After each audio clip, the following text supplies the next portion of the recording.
Des rues jonchées de cadavres de civils et des fosses communes. Ces images avaient choqué le monde entier et sont devenues pour beaucoup le symbole des exactions russes en Ukraine.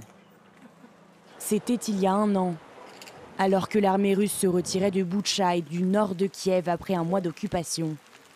Dans cette ville qui comptait 37 000 habitants avant la guerre, le traumatisme est toujours présent. Ils ont tué mon gendre. Il avait 47 ans. 47 ans. Ils ont tué son gendre et blessé son petit-fils. Pouvez-vous imaginer ? Après le choc, les Ukrainiens ont enterré leurs morts devant les caméras du monde entier.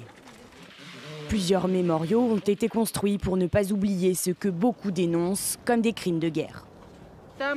Il faut avoir le cœur bien accroché, quel que soit le monument que l'on regarde. Ils étaient tous si jeunes, si beaux. Beaucoup de petits-enfants se retrouvent orphelins. Vous savez, les gens veulent juste vivre.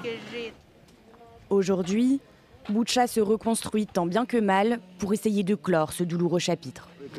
On ne peut pas vraiment parler de stabilité. Cependant, il y a ce désir de se libérer de tout ce qui pourrait rappeler le séjour des Russes ici.